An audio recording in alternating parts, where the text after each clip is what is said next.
안녕하세요. 1월 23일 수요일입니다. 이번 주도 중반을 지나가게 되네요. 어제 진리축제에 참석하셨던 분들은 잘 가셨는지 모르겠습니다.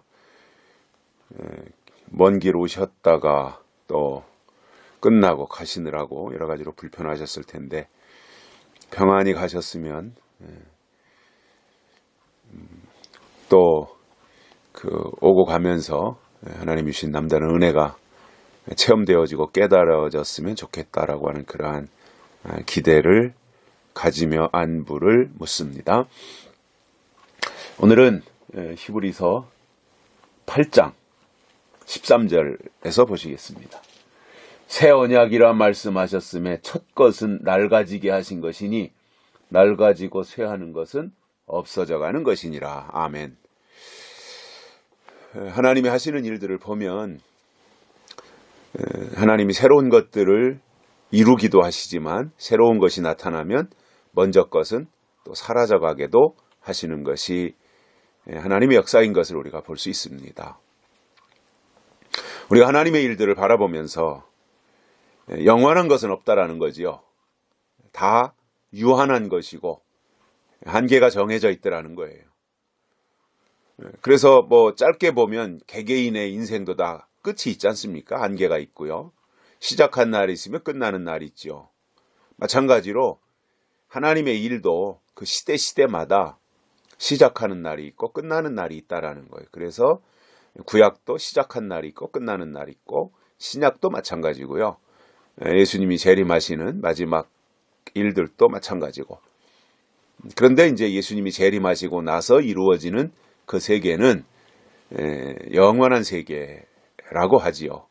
드디어 그때 가서 이제 잃어버렸던 에덴 동산을 다시 회복하고 완성하는 그러한 길로 나가는 것을 우리가 볼 수 있는 것인데, 오늘 히브리서 기자가 여기서 말씀하는 13절의 내용이 바로 그 내용이죠. 새 언약이라 말씀하셨음에 첫 것은 낡아지게 하신 것이니, 새 언약이 있다는 것은 옛 언약도 있다는 거잖아요. 그런데 새 언약이 오기 전에는 그냥 하나의 언약이었던 거죠. 그러니까 그냥 하나만 있으면 그냥 그 자체가 언약이잖아요. 언약. 그러니까 이스라엘이라고 하는 이름도 구약의 그 히브리 민족으로 구성되어진 아브라함의 혈통 이스라엘이잖아요. 야곱의 이름이 이스라엘로 바뀌었고 그 이스라엘의 자손들이 후에 가서 이스라엘 민족의 이름으로 사용이 되게 되는데, 그 이스라엘도 구약에서 계속 이스라엘 이렇게 민족의 이름으로 사용되어 오다가 예수님이 초림하시면서 이스라엘이 바뀌잖아요.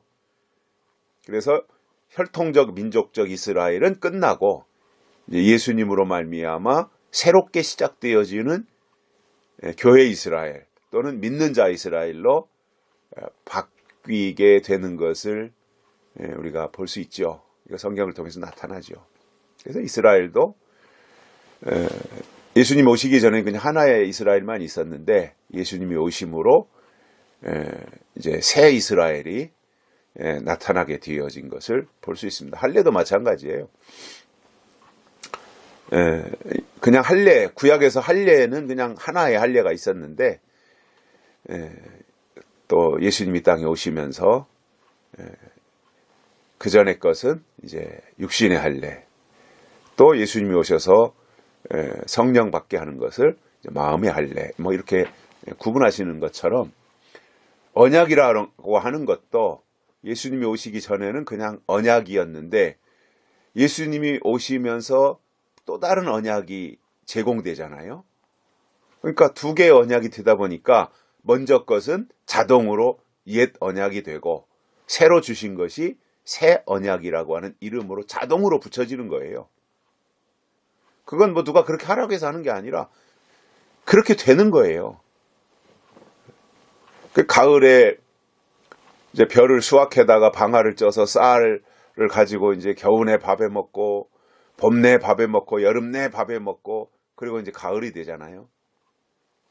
가을이 되어서 이제 추수 때가 되어져서 논에서 벼를 베다가 방앗간에 가서 방아를 쪄 왔어요. 그게 뭐가 돼요? 햇살이 되는 거죠. 햅쌀. 햅쌀. 이제 올해 새로 수확해서 방아를 쪄가지고 온쌀, 햅쌀. 그러니까 햅쌀이 나오는 순간 자동으로 겨울, 봄, 여름, 초가을까지 먹었던 쌀은 자동으로 묵은 쌀이 되는 거잖아요. 그러니까 새 것이 나왔느냐 안 나왔느냐가 기준이에요. 새 것이 안 나왔으면 그냥 쌀이라니까요. 근데 새로운 쌀이 햅쌀이 나오면 자동으로 지금까지 먹었던 것은 묵은 쌀이 되는 거잖아요. 새 언약이 오기 전에는 그냥 언약이에요. 그런데 새 언약을 주시는 순간 자동으로 그동안 있었던 것은 옛 언약이 되는 것이다 라는 말씀이에요. 자, 그러면 새 언약이라고 말씀하셨음에 첫 것은 낡아지게 하신 것이니, 처음 있는 것은 다 또 시간이 지나면 낡아지잖아요. 옷도 그렇고 집도 그렇고 모든 게 다 세월이 가면, 시간이 가면 낡아지는 것이잖아요. 그러면 낡아지는 것은 뭐냐? 낡아지고 쇠하는 것은 없어져 가는 것이니라. 그러니까 때가 지난 것은 낡아지고 낡아져 가는 것은 없어져 가는 거라는 거예요. 기가 막힌 말씀이잖아요.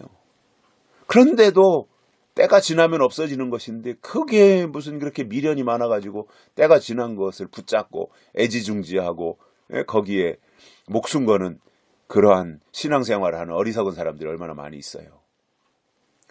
새 것에다가 목숨을 걸어야 의미가 있지, 옛 것에다가 목숨을 걸으면 그게 무슨 의미가 있습니까? 어리석은 바리새인들하고 똑같은 사람들이지. 그래서 우리에게 중요한 것은 새 법이고요, 새 계명이고, 새 언약이고, 새 말씀이고, 그래서 그러한 것을 토대로 해서 우리가 하나님 앞에 새 사람이 돼야 되는 거잖아요. 그래야 하나님을 맞이할 수 있다, 이런 내용들을 보면서 오늘 또 우리가 낡아져가고 없어져가는 것에 마음 뺏기지 말고 영원토록 있는 하나님의 말씀에 붙잡혀서 살아가는 그러한 복된 믿음의 동역자들이 되었으면 좋겠습니다. 감사합니다. 여기까지 하겠습니다.